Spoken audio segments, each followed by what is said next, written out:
Que seja permitido por enquanto me chamar William Wilson. A página em branco que tenho diante de mim não precisa ser manchada com meu nome verdadeiro.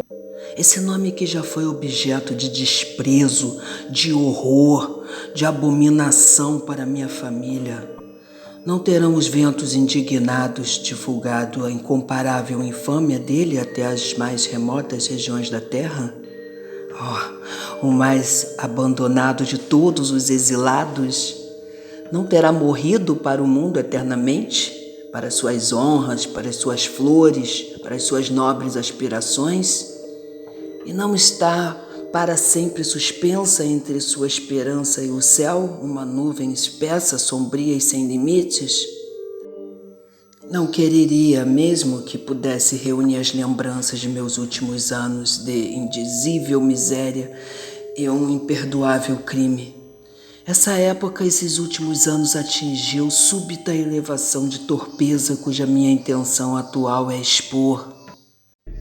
Tornam-se os homens usualmente vis pouco a pouco.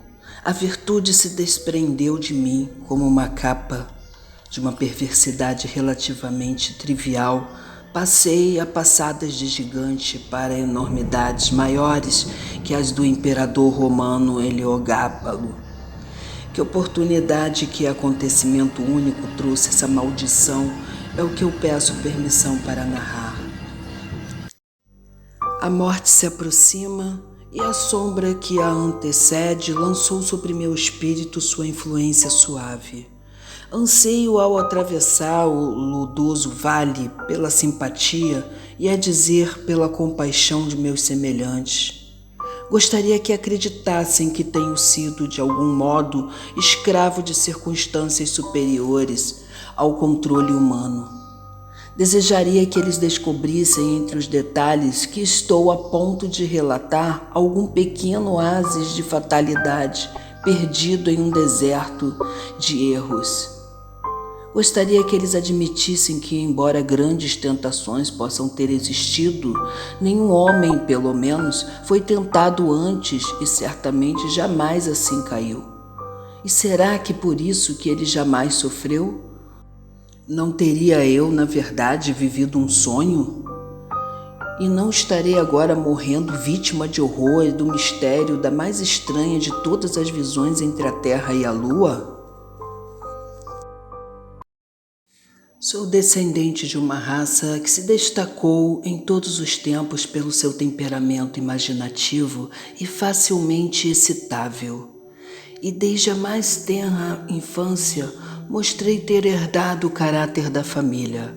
Com o passar dos anos, mais fortemente esse caráter ia se desenvolvendo, tornando-se, por várias razões, causa de sérias inquietações com os meus amigos e causando danos para mim mesmo. Me tornei voluntarioso, escravo dos mais extravagantes caprichos e presa das mais indomáveis paixões. Quanto aos espíritos fracos e afetados de enfermidades da mesma natureza daquela que me atormentava, meus pais não podiam fazer muito para deter as tendências mais que me distinguiam. Alguns esforços fracos e mal-sucedidos resultavam em total fracasso da parte deles e em completo triunfo da minha. Por isso, minha voz era lei dentro de casa, e numa idade em que poucas crianças deixavam as suas andadeiras, fui abandonado ao meu próprio arbítrio e tornei-me em tudo, menos de nome, o senhor de minhas próprias ações. Minhas mais remotas recordações da vida escolar estão ligadas a um casarão de estilo elisabetano, numa nebulosa aldeia da Inglaterra, onde havia muitas árvores gigantescas e nodosas e onde todas as casas eram extremamente antigas.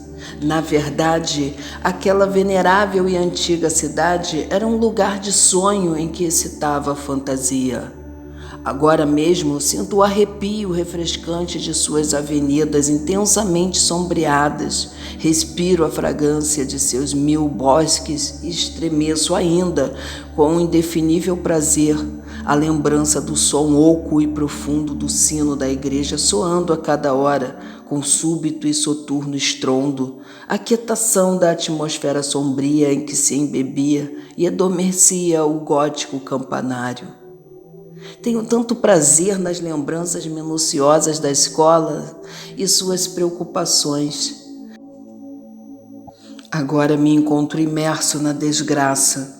Será que mereço perdão por procurar alívio, por mais ligeiro e temporário que seja, nessas poucas minúcias fracas e irradias, embora extremamente vulgares e até mesmo ridículas, que assumem na minha imaginação uma importância inesperada, por estarem ligadas a uma época e lugar em que reconheço as primeiras advertências ambíguas do destino que me ofuscaram tão profundamente? O casarão da escola, como disse, era velho e irregular. Os terrenos eram vastos e um alto e sólido muro de tijolos tinha uma camada de argamassa e cacos de vidro circundando tudo. Aquele muro, semelhante ao de uma prisão, formava o limite de nosso domínio. Nossos olhos só iam além dele 3 vezes por semana. Uma todos os sábados à tarde, quando acompanhados por 2 regentes, tínhamos permissão de dar breves passeios em comum pela vizinhança, e 2 vezes aos domingos, quando íamos em parada de uma maneira formal ao serviço religioso da manhã e da noite na única igreja da aldeia. O pastor dessa igreja era o diretor da nossa escola. Com um sentimento de maravilha e perplexidade, eu tinha o costume de contemplá-lo de nosso distante banco da tribuna, quando, com passo solene e vagaroso, subia ele ao púlpito. Aquele personagem venerando, com seu rosto amistoso, com trajes lustrosos e tão clericalmente flutuantes, e sua cabeleira tão cuidadosamente empoada, tão firme e tão vasta, poderia ser o mesmo que, ainda há pouco, de rosto ríspido e roupas manchadas de rapé, fazia executar de palmatória em punho as leis draconianas da escola? Oh, inacreditável paradoxo, muito monstruoso para ser resolvido. A uma esquina do muro maciço erguia-se sombrio um portão ainda mais maciço, bem trancado e guarnecido de ferrolhos de ferro, arrematado por denteados espigões de ferro. Que impressão de intenso terror ele inspirava! Jamais se abria senão para as 3 periódicas saídas e entradas já mencionadas. Então, a cada rangido de seus poderosos gomzos, descobríamos uma plenitude de mistérios, um mundo de solenes observações ou de meditações ainda mais solenes. O grande recinto era de forma irregular, possuindo muitos recantos espaçosos, dos quais 3 ou 4 dos mais vastos eram o campo de recreio. Era plano e recoberto de um cascalho fino e duro. Não havia árvores, nem bancos, nem qualquer coisa semelhante. Ficava naturalmente na parte posterior da casa.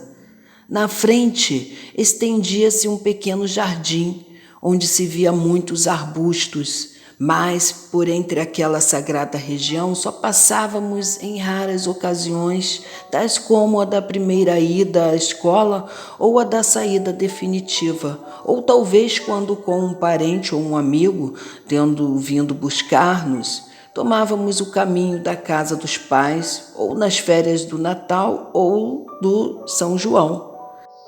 Mas o casarão da escola, que curioso lugar era aquele! Para mim, um verdadeiro palácio de encantamentos. Não havia realmente fim para as suas sinuosidades. Tinha inúmeras subdivisões incompreensíveis. Era difícil em qualquer ocasião dizer com certeza se a gente estava em algum dos seus 2 andares.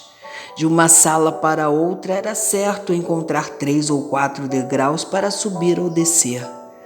Depois, as subdivisões eram tão cheias de voltas e reviravoltas que as nossas ideias mais exatas a respeito do casarão inteiro não eram diferentes daqueles com que imaginávamos o infinito.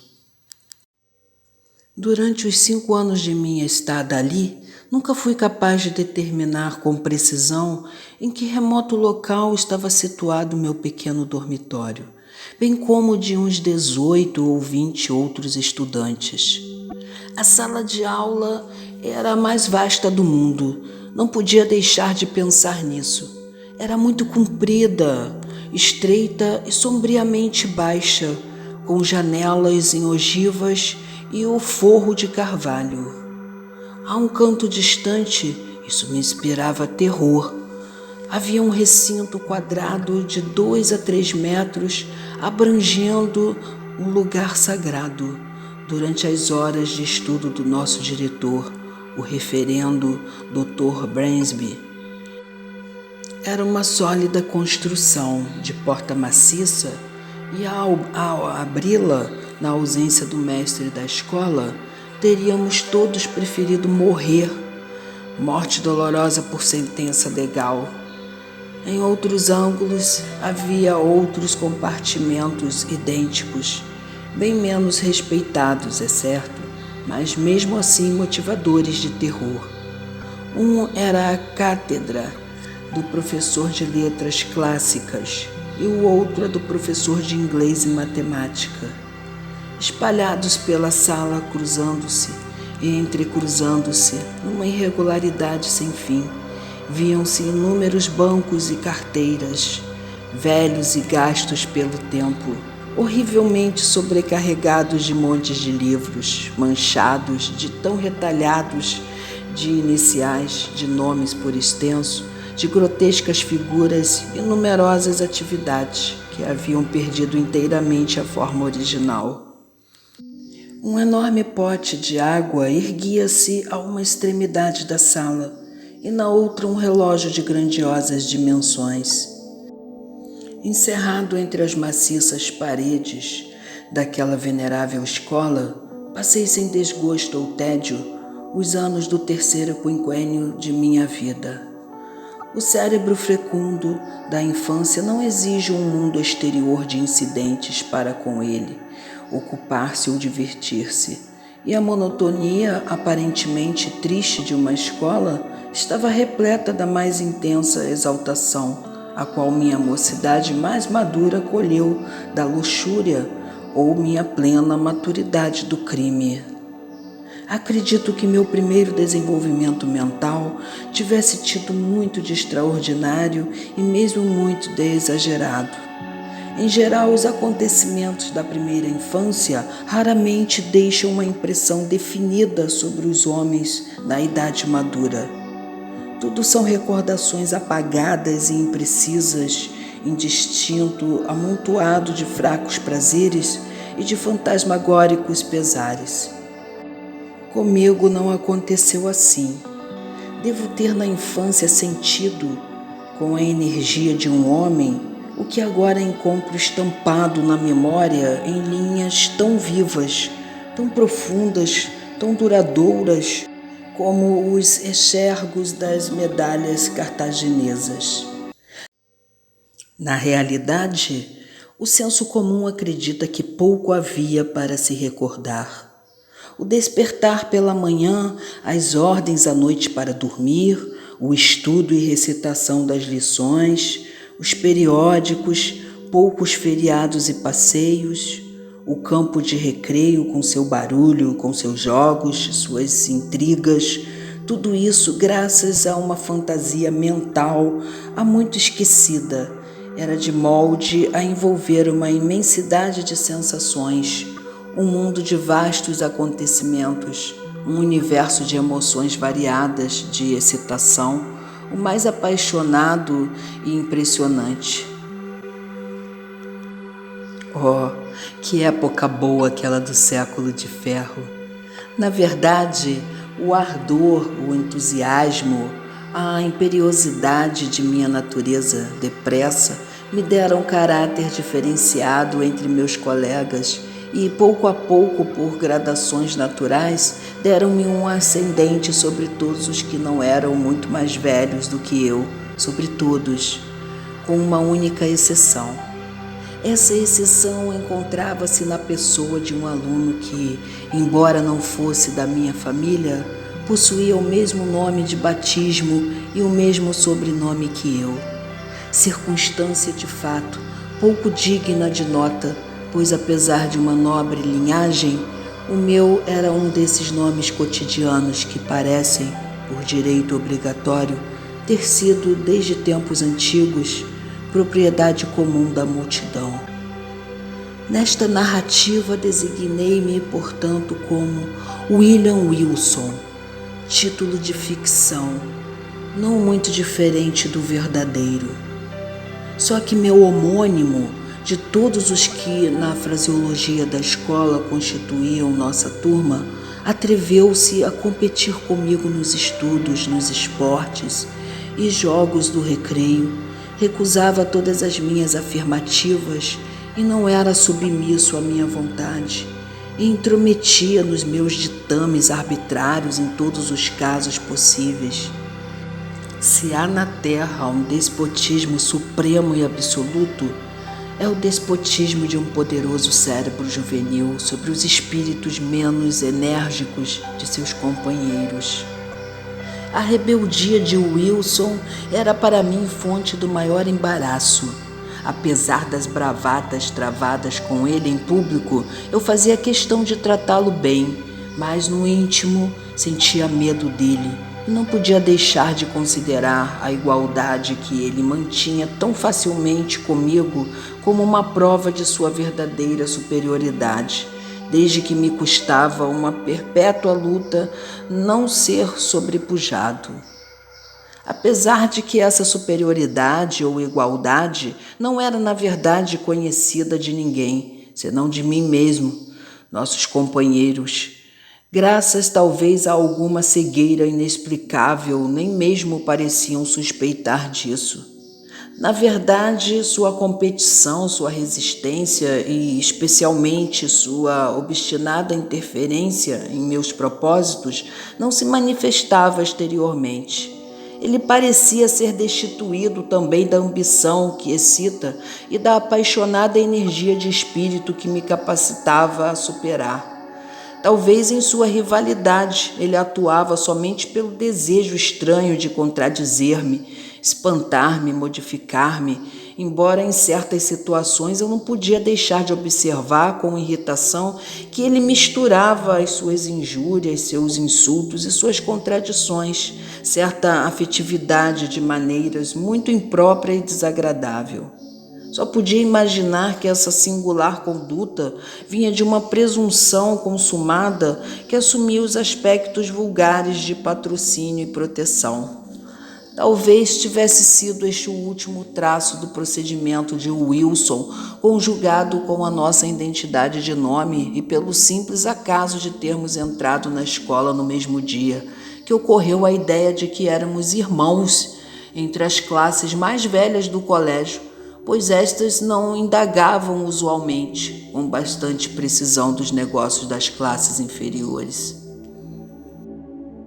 Já disse antes, ou deveria ter dito, que Wilson não tinha parentesco com minha família, nem no mais remoto grau, mas seguramente se tivéssemos sido irmãos, deveríamos ter sido gêmeos, pois após ter deixado a escola do Dr. Bransby, fiquei sabendo, por acaso, que o meu xará tinha nascido no dia 19 de janeiro de 1813, e isto é uma coincidência um tanto notável por ser precisamente o dia do meu próprio nascimento. Pode parecer estranho que, apesar da ansiedade que me causavam a rivalidade de Wilson e seu intolerável espírito de contradição, não pudesse eu ser levado a odiá-lo totalmente.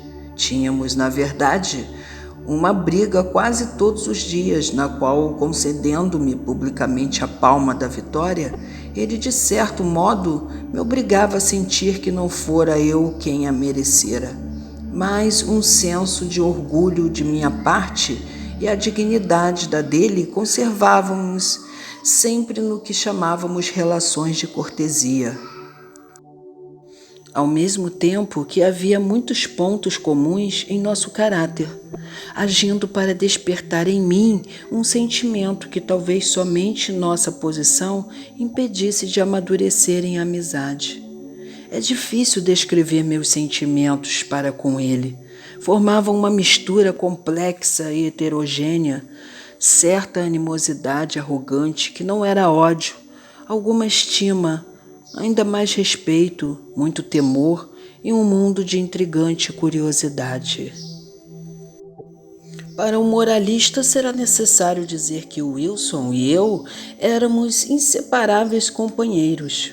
Foi sem dúvida o estado anômalo das relações existentes entre nós que fez todos os meus ataques contra ele converterem-se em ironias ou mera brincadeira, ferindo, embora sob o aspecto de simples troça, em vez de uma hostilidade mais séria e preconcebida. Mas minhas tentativas nesse sentido não eram de modo algum uniformemente bem-sucedidas, mesmo quando meus planos eram os mais espirituosamente esboçados, pois meu xará tinha muito no caráter daquela austeridade calma e despretensiosa que, embora tenha a agudez de suas próprias brincadeiras, não tem ponto fraco e recusa-se absolutamente a ser zombada. Eu podia descobrir apenas um ponto vulnerável e que, consistindo em uma peculiaridade congênita, talvez enfermidade teria sido poupada por qualquer antagonista, menos incapaz de revidar do que eu. Meu rival tinha uma deficiência nos órgãos faciais ou guturais que o impedia de elevar a voz em qualquer ocasião acima de um sussurro muito baixo. Não deixei de tirar desse defeito todas as pobres vantagens que estavam em meu poder. As represálias de Wilson eram de muitos tipos, e havia uma forma de sua malícia que me perturbava além dos limites. Como sua astúcia logo descobriu que coisa tão insignificante me perturbava, é questão que jamais pude resolver, mas tendo-a descoberto, ele habitualmente me aborrecia com isso. Eu sempre sentira aversão a meu sobrenome vulgar e a meu comum, se não plebeu, prenome. Tais palavras eram venenos aos meus ouvidos, e quando no dia de minha chegada um segundo Wilson William chegou também ao colégio, senti raiva dele por usar esse nome, e com certeza antipatizei com o nome, porque um estranho o usava e seria a causa de sua dupla repetição que estaria constantemente na minha presença e cujas atitudes na rotina deviam inevitavelmente, em virtude da detestável coincidência, confundir-se com os meus. O sentimento de vergonha, assim engendrado, tornava-se cada vez mais forte a cada circunstância que tendesse a mostrar semelhança, moral ou física, entre meu rival e eu mesmo. Não tinha então descoberto o fato notável de sermos da mesma idade, mas via que éramos da mesma altura e percebi que éramos particularmente semelhantes nos traços fisionômicos. Crescia o rumor nas classes superiores de nosso possível parentesco. Nada podia perturbar-me mais seriamente, embora ocultasse tal fato, que qualquer alusão a uma similaridade de espírito, pessoa ou posição existente entre nós dois. Mas, na verdade, não tinha eu razão de acreditar que essa similaridade tivesse sido, alguma vez, assunto de comentários ou mesmo fosse observada de algum modo pelos nossos colegas. Que ele a observasse em todas as suas faces e com tanta atenção quanto eu, era coisa evidente. Mas descobrir em semelhante circunstância um campo tão frutuoso de contrariedades só pode ser atribuído, como disse antes, à sua interferência fora do comum. Sua réplica, que era perfeita imitação de mim mesmo, consistia em palavras e gestos e desempenhava admiravelmente seu papel. Minha roupa era coisa fácil de copiar. Meu jeito de andar e maneiras foram sem dificuldade assimilados e, apesar de seu defeito congênito, até mesmo minha voz não lhe escapava. Naturalmente não alcançava ele meus tons mais elevados, mas o timbre era idêntico e seu sussurro característico tornou-se o verdadeiro eco do meu. Não me atreverei agora a descrever até que ponto esse estranhíssimo retrato, pois não podia chamar de caricatura, me envergonhava. Eu tinha apenas um consolo no fato de ser a imitação, ao que parecia, notada somente por mim, e ter eu de suportar tão só o conhecimento e os sorrisos estranhamente sarcásticos de meu próprio xará. Satisfeito por ter produzido no meu íntimo o efeito desejado, ele parecia rir secretamente e mostrava-se singularmente desdenhoso dos aplausos públicos que o êxito de seus esforços pudesse ter tão facilmente conquistado. Que a escola não percebesse seu desígnio nem notasse seu sarcasmo foi durante ansiosos meses um enigma que eu não podia resolver. Talvez a gradação de sua cópia não o tornasse prontamente perceptível, ou mais provavelmente devia eu minha segurança ao ar dominador do imitador que, desdenhando a letra, coisa que os espíritos estúpidos logo percebem em uma pintura, dava apenas o espírito completo de seu original para minha meditação individual e pesar meu. Já falei mais de uma vez do desagradável ar de proteção que ele assumia para comigo e de sua frequente intromissão na minha vontade. Essa interferência tomava, muitas vezes, o caráter desagradável de um conselho, não abertamente dado, porém sugerido ou insinuado. Recebia seus conselhos com uma repugnância que ganhava forças à medida que eu ganhava idade. Entretanto, naquela época distante, quero reconhecer que não me recordo de um só caso em que as sugestões de meu rival tivessem influenciado naqueles erros ou loucuras tão comuns na sua idade, ainda carente de maturidade e de experiência. Seu senso moral, pelo menos, se não seu talento geral e critério mundano, era bem mais agudo do que o meu. E eu poderia ter sido um homem melhor e, portanto, mais feliz se não tivesse rejeitado os conselhos inclusos naqueles significativos sussurros que só me inspiravam. Então, ódio cordial e desprezo amargo. Sendo assim, me tornei rebelde ao extremo à sua desagradável vigilância e cada dia mais e mais abertamente detestei o que considerava sua insuportável arrogância. Já disse que, nos primeiros anos de nossas relações como colegas, meus sentimentos com referência a ele poderiam ter se amadurecido facilmente em amizade, mas nos últimos meses de minha estada no colégio, embora seus modos habituais de intromissão tivessem diminuído, meus sentimentos em proporção quase semelhante começaram a expressar ódio. Certa ocasião ele percebeu e depois disso evitou-me ou fingiu evitar-me. Foi mais ou menos na mesma ocasião que, em um violento conflito com ele, em que se descuidou mais do que de costume e agiu com uma franqueza de maneira bem estranha à sua índole, descobri ou imaginei ter descoberto em sua pronúncia, na sua atitude, no seu aspecto geral, algo que a princípio me chocou e depois me interessou profundamente, por me relembrar sombrias visões de minha primeira infância, um turbilhão confuso e estranho de recordações de um tempo em que a própria memória ainda não nascera. Não consigo descrever melhor a sensação que então me oprimiu do que dizendo que, com dificuldade, me era possível afastar a crença de haver conhecido aquele ser diante de mim em alguma época muito distante, em algum ponto do passado, ainda que infinitamente remoto. A ilusão, porém, desapareceu rapidamente como chegara. e a menciono tão só para assinalar o dia da última conversa que ali mantive com meu singular homônimo. A enorme e velha casa, com suas incontáveis subdivisões, tinha vários e amplos aposentos que se comunicavam uns com os outros e onde dormia o maior número dos estudantes.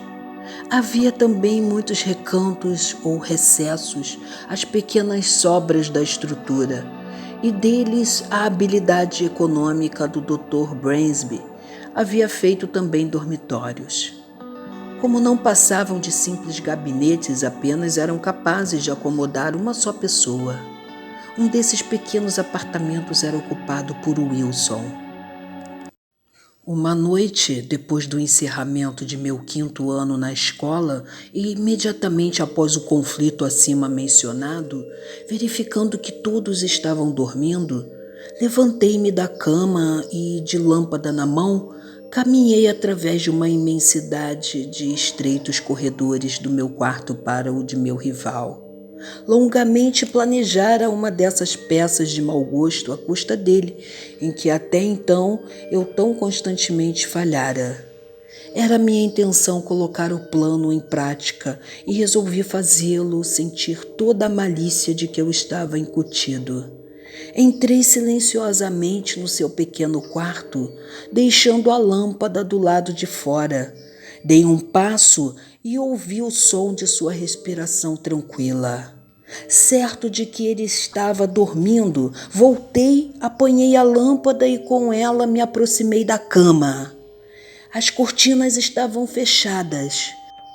Prosseguindo em meu plano, abri as cortinas devagar e essas caíram sobre o adormecido em cheio, os raios brilhantes de luz ao mesmo tempo que meus olhos sobre seu corpo.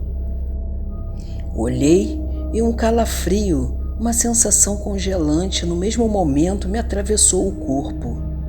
Meu peito ofegou.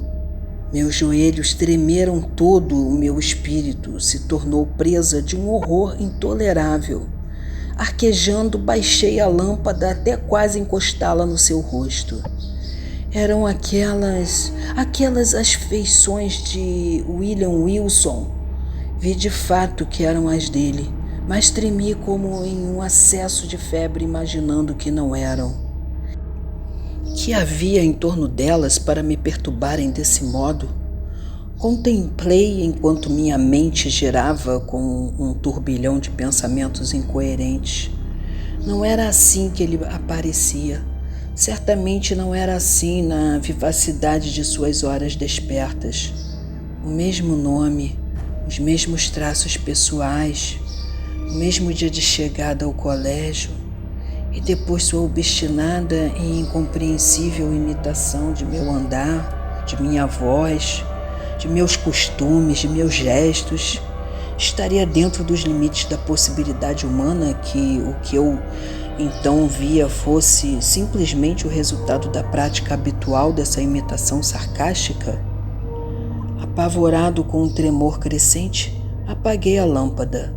Saí silenciosamente do quarto e abandonei imediatamente os salões daquele velho colégio para neles nunca mais voltar a entrar. Depois de alguns meses passados em minha casa em mera ociosidade, fui para a escola Eton. Esse curto intervalo fora suficiente para enfraquecer a recordação dos acontecimentos no colégio do Dr. Bransby, ou pelo menos para efetuar uma radical transformação na natureza dos sentimentos com que eu os relembrava. A verdade, a tragédia do drama não existia mais. Eu achava agora motivos para duvidar do testemunho de meus sentidos e muitas vezes recordei o assunto apenas admirando a extensão da credulidade humana e atribuindo para a viva força da imaginação que eu possuía por herança. Nem era essa espécie de ceticismo capaz de ser diminuído pela natureza da vida que eu levava em Eton. O redemoinho da loucura impensada em que ali tão imediata e refletidamente mergulhei varreu tudo, exceto a espuma de minhas horas passadas, e abismou imediatamente todas as impressões sólidas e sérias, só deixando na memória as frivolidades de uma existência anterior. Não desejo traçar o curso de meu miserável desregramento ali, um desregramento que desafiava as leis, ao mesmo tempo que iludia a vigilância da escola. 3 anos de loucura sem proveito apenas me deram os hábitos profundos do vício e um acréscimo em grau algo anormal à minha estatura física. Foi quando, depois de uma semana de animalesca dissipação, convidei alguns dos mais libertinos estudantes para uma bebedeira secreta em meu quarto. Encontramo-nos a horas tardias da noite, pois nossas orgias deviam prolongar-se até amanhã. O vinho corria à vontade e não haviam sido esquecidas outras e talvez mais perigosas seduções. Assim, a aurora já aparecera fracamente no oriente quando nosso delirante extravagância estava no auge. Loucamente agitado pelo jogo e pela bebida, eu estava insistindo em um brinde de profanação mais do que ordinária, quando minha atenção foi subitamente desviada pelo abrir-se da porta do aposento, parcial, embora violentamente, e pela voz apressada de um criado lá fora. Disse ele que alguém, aparentemente com pressa, queria falar comigo no vestíbulo. Sob a selvagem excitação do vinho, a inesperada interrupção mais me deleitou do que surpreendeu. Corri imediatamente até o vestíbulo do prédio. Nessa sala pequena e baixa não havia uma lâmpada e nenhuma luz ali penetrava, a não ser a luz fraca do alvorecer que entrava por uma janela semicircular. Ao transpor os batentes, distingui o vulto de um jovem mais ou menos de minha própria altura, vestido com um kimono matinal de casimira branca, cortado à moda nova, do mesmo que eu trajava no momento. Não pude distinguir as feições de seu rosto. Depois que entrei, ele precipitou-se para mim e, agarrando-me o braço com um gesto impaciente, sussurrou ao meu ouvido as palavras: "William Wilson!" Em um segundo, minha embriaguez se desvaneceu. Havia algo no modo do desconhecido e no gesto trêmulo de seu dedo levantado quando ele o pôs entre meus olhos e a luz que me encheu de espanto. Não foi, porém, isso o que me comoveu tão violentamente.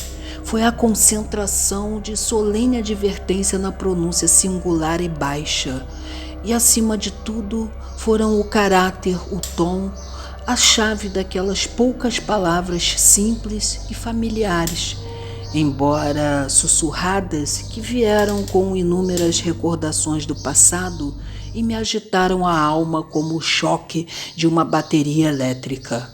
Logo que pude recuperar os meus sentidos, ele já havia partido.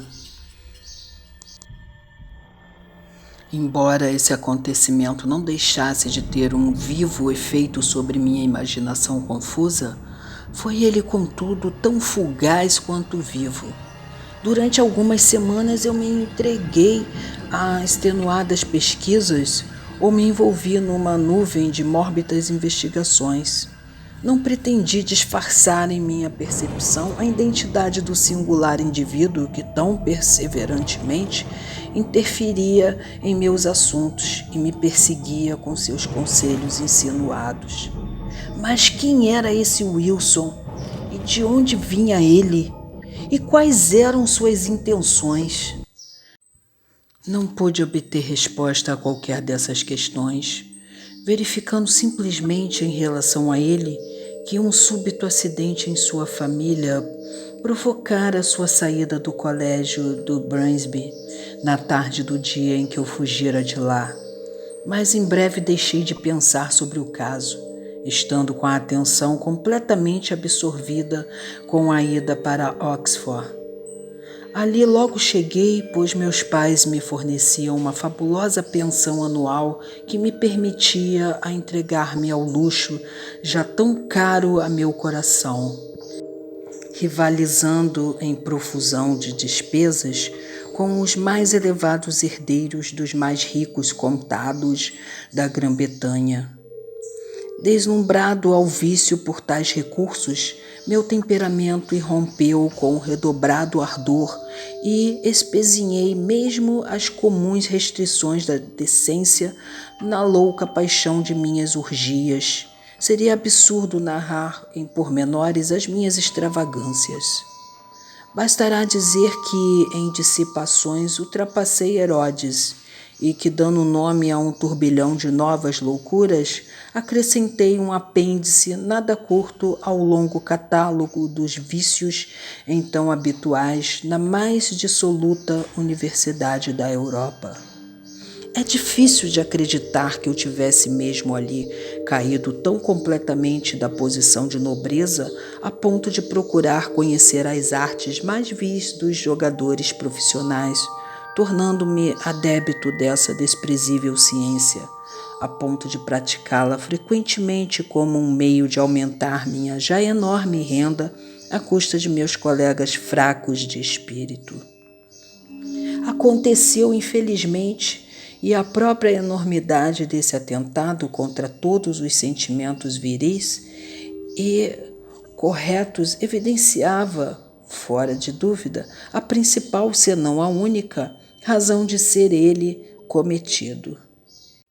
Quem, na verdade, entre meus pervertidos companheiros, não teria antes duvidado do mais claro testemunho de seus sentidos, de preferência a ter suspeitado de que agisse assim o alegre, o franco, o generoso William Wilson, o mais nobre e liberal dos camaradas de Oxford, aquele cujas loucuras eram apenas as loucuras da imaginação jovem e desenfreada, cujos erros eram apenas caprichos inimitáveis e cujos vícios eram apenas uma extravagância descuidada e magnífica. Fazia 2 anos que eu me comportava assim, com amplo sucesso quando chegou à universidade um jovem parvenu da nobreza, Glendinning, rico, dizia-se como Herodes Ático, e de riqueza adquirida com igual facilidade. Logo verifiquei que era de intelecto fraco e o escolhi como um digno objeto para minha astúcia. Frequentemente levei-o a jogar e ele ganhou somas consideráveis para, de modo eficiente, prendê-lo em minha teia. Afinal, estando maduros meus planos, encontrei-o, com a plena intenção de que esse encontro seria final e decisivo no aposento do Sr. Preston, amigo nosso, mas que, para fazer justiça, não tinha sequer a mais remota suspeita de minha intenção. Para dar ao caso maior repercussão, consegui reunir um grupo de 8 ou 10 e tive muito cuidado em que o aparecimento de cartas de baralho fosse acidental, originando-se da proposta de minha própria vítima em vista. Para ser breve sobre tão vil assunto, nenhuma das baixas espertezas, tão habituais em ocasiões similares, foi omitida, e é mesmo motivo de admiração haver tantas pessoas ainda tão tolas para cair com suas vítimas. Prolongamos a vigília pela noite adentro e afinal efetivei a manobra de deixar Glendinning como meu único antagonista. O jogo era meu favorito, o écarté. Os restantes do grupo interessados em nossas apostas abandonaram suas próprias cartas e ficaram em volta como espectadores. O parvenu, que fora induzida por meus artifícios no primeiro período da noite a beber muito, agora baralhava, cortava ou jogava com nervosismo. Sua embriaguez, pensava eu, podia parcialmente, mas não inteiramente servir de explicação. Em um período muito curto, ele se tornara meu devedor, E então, tendo tomado um trago de vinho do Porto, fez precisamente o que eu estivera friamente prevendo. Propôs dobrar a nossa já extravagante aposta. Com bem fingida mostra de relutância, e não sei que minhas repetidas recusas o levassem a amargar palavras que deram um tom de desafio a meu consentimento. Aceitei afinal. O resultado apenas demonstrou quanto a pressa estava em minha teia. Em menos de 1 hora, ele quadruplicara sua dívida. Desde algum tempo seu rosto perdera a tintura rubra que lhe dava o vinho. Agora, porém, para meu espanto, percebi que ele se tornava de um pálor verdadeiramente horrível. Para meu espanto, Glendinning fora apresentado em meus intensos inquéritos como imensamente rico, e as quantias que ele até então perdera, embora em si mesmas altas, não podiam, suponha eu, aborrecê-lo muito sinceramente, muito menos afligi-lo tão violentamente. A ideia de que ele estava perturbado pelo vinho que acabara de tomar foi a que mais prontamente me apresentou, e mais para defender meu próprio caráter aos olhos de meus companheiros do que por qualquer motivo menos interesseiro, eu estava prestes a insistir para encerrarmos o jogo, quando certas expressões saídas dentre o grupo junto de mim e uma exclamação demonstrativa de extremo desespero da parte de Glendinning fizeram-me compreender que eu causara sua ruína total sob circunstâncias que, tornando-o um motivo de piedade para todos, deveriam tê-lo protegido dos malefícios mesmo de um demônio. Qual deveria ter sido minha conduta é difícil dizer. A lastimável situação de minha vítima atirara sobretudo um ar de embaraçosa tristeza. Durante alguns momentos foi mantido um profundo silêncio, durante o qual eu não podia deixar de sentir minhas faces formigarem sob os numerosos olhares de desprezo ou reprovação que me lançavam os menos frios do grupo. Confessarei mesmo que um intolerável peso de angústia foi retirado por breves instantes de meu peito pela súbita e extraordinária interrupção que se seguiu. Os pesados e largos batentes da porta do aposento escancararam-se de uma só vez, violentamente, que se apagaram, como por mágica, todas as velas da sala. Ao apagarem as luzes, pudemos perceber que um estranho havia entrado, mais ou menos de minha altura e envolto numa capa.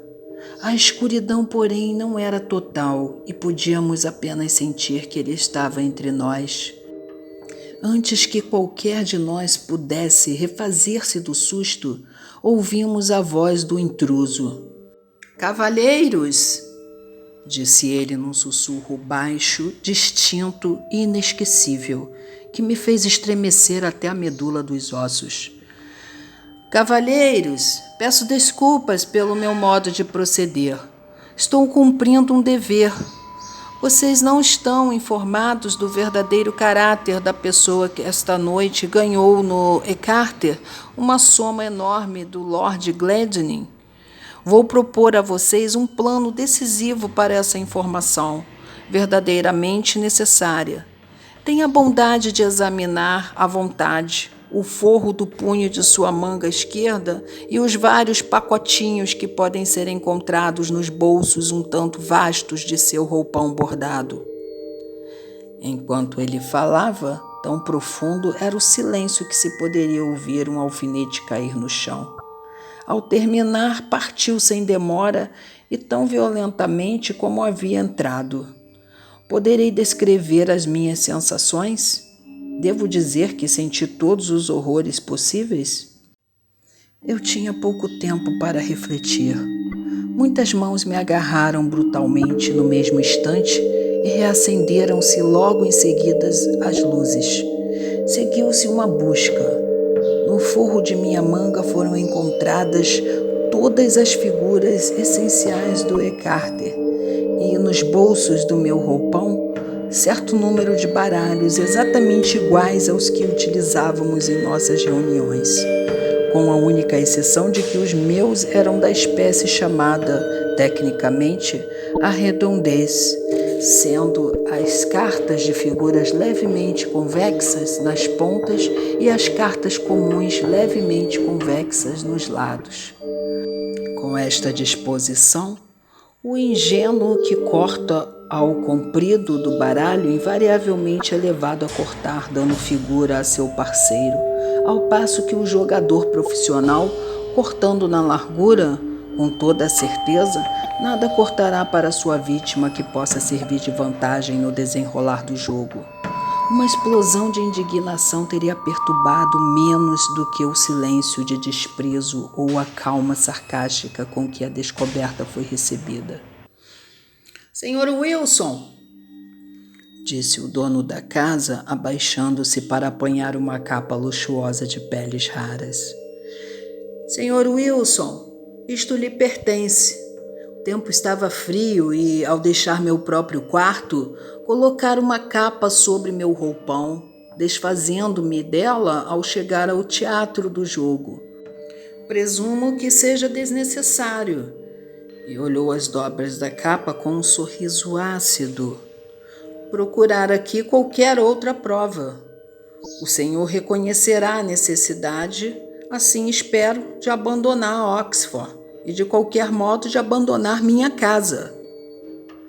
Completamente humilhado como então estava, é provável que eu pudesse ter me vingado daquela mortificante linguagem com violência pessoal, não tivesse sido toda a minha atenção no momento detida por um fato impressionante. A capa que eu tinha usado era de uma qualidade rara de pele, tão rara e tão extravagantemente custosa que não me aventurarei a dizer.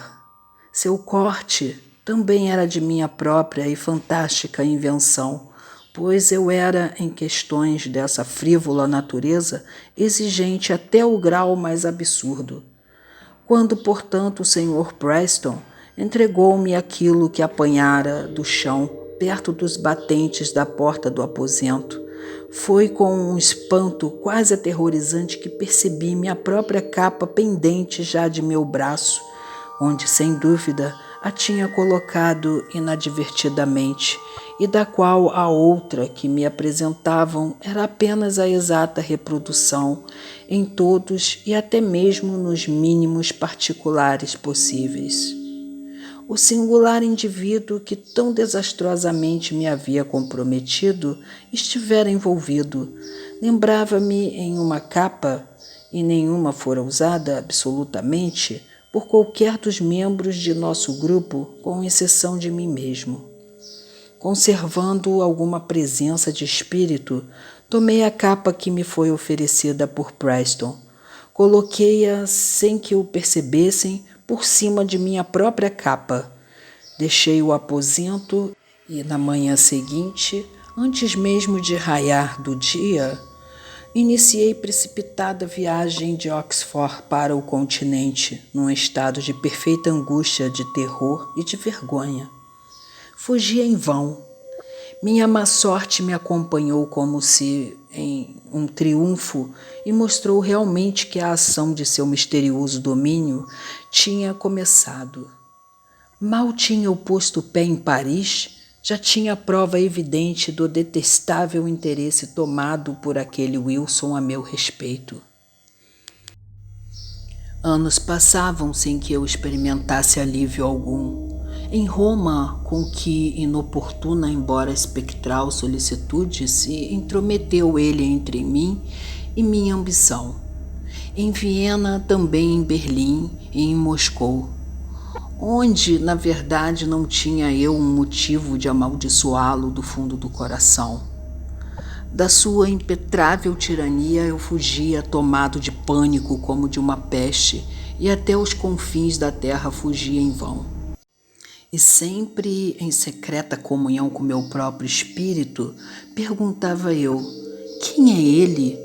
De onde vem? E quais são seus objetivos? Mas nenhuma resposta encontrava. E então eu pesquisava as formas, os métodos e os traços principais de sua constante vigilância. Mas mesmo aí haviam muito pouco sobre que basear uma conjectura. Era visível que em nenhuma das inúmeras vezes em que tivera recentemente de cruzar meu caminho, o fizera sem ser para frustrar aqueles planos ou perturbar ações que, se plenamente realizadas, teriam resultado em algo mau. Pobre justificativa esta, na verdade, para uma autoridade tão imperiosamente confiscada. Pobre indenização para os direitos naturais de livre-arbítrio, tão pertinaz e tão abusadamente negados. Notei que meu carrasco, durante muito tempo, enquanto com inacreditável habilidade, mantinha seu capricho de uma identidade de traje comigo. Tinha-se arranjado de tal maneira em todas as ocasiões em que interferira com a minha vontade, que eu não vira, em momento algum, as feições de seu rosto. Fosse Wilson quem fosse, isto, pelo menos, era apenas o cúmulo da loucura.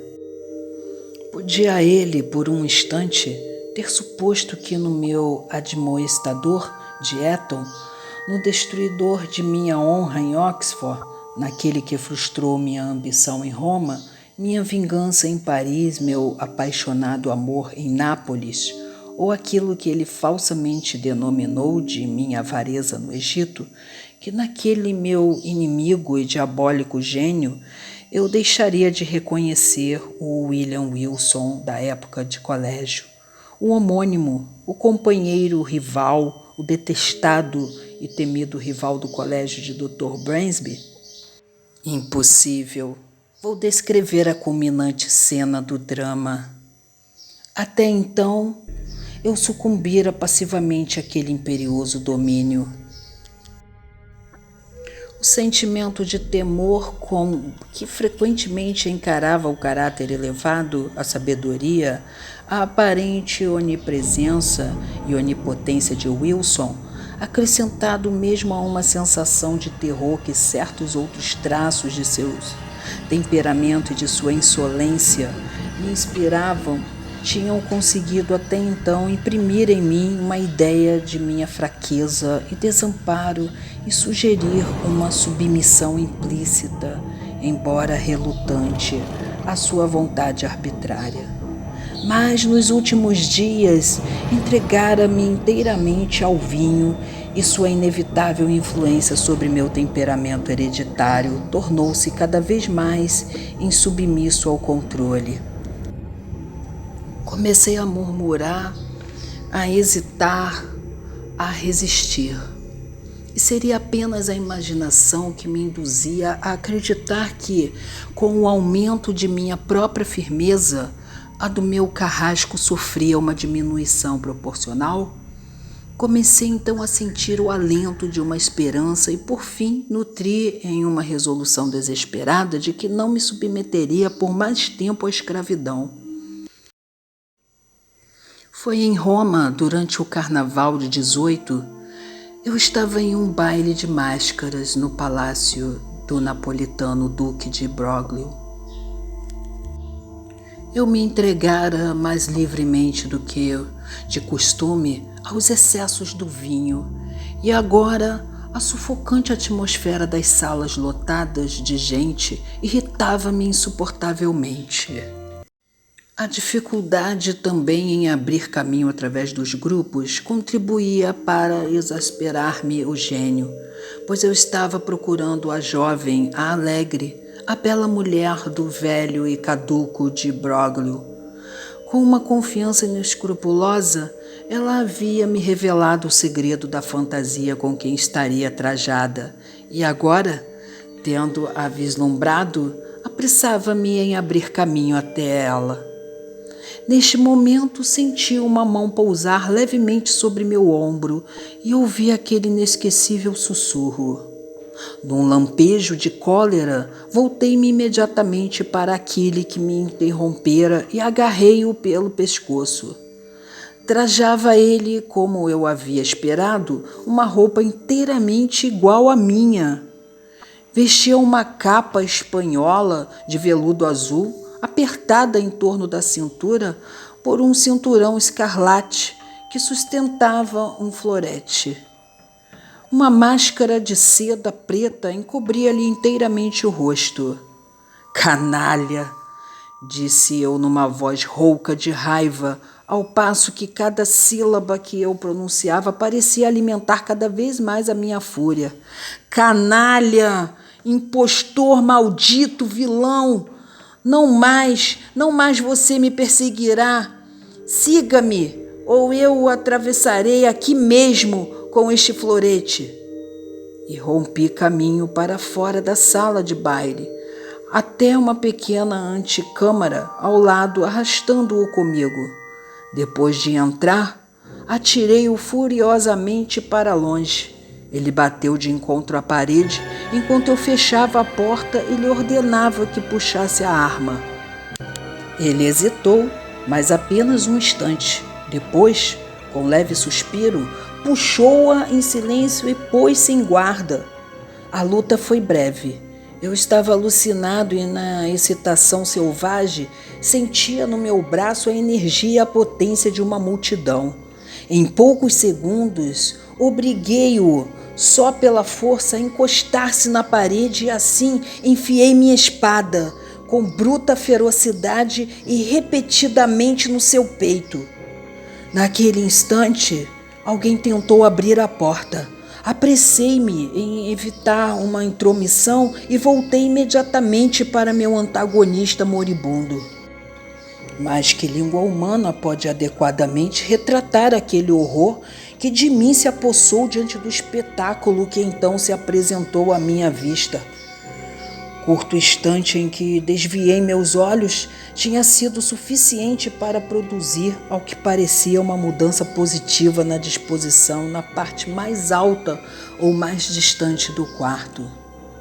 Um grande espelho, assim, a princípio, me pareceu na confusão mental em que eu estava, erguia-se agora ali, onde nada fora visto antes, e como eu caminhasse para ele, no auge do terror, minha própria imagem, mas com as feições cadavéricas e manchadas de sangue, vinha ao meu encontro com um andar fraco e cambaleante.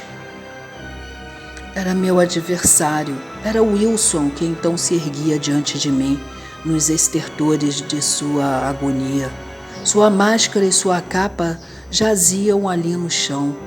Nem um fio em todo o seu vestuário, nem uma linha em todas as acentuadas e singulares feições de seu rosto, que não fossem mesmo, na mais absoluta identidade, os meus próprios.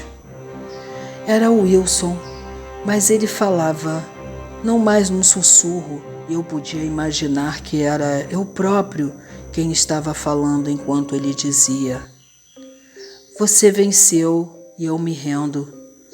Contudo, de agora em diante, você também está morto. Morto para o mundo, para o céu e para a esperança. Em mim você vivia, e na minha morte, vê por esta imagem que é a sua própria imagem, então assassinou a você mesmo.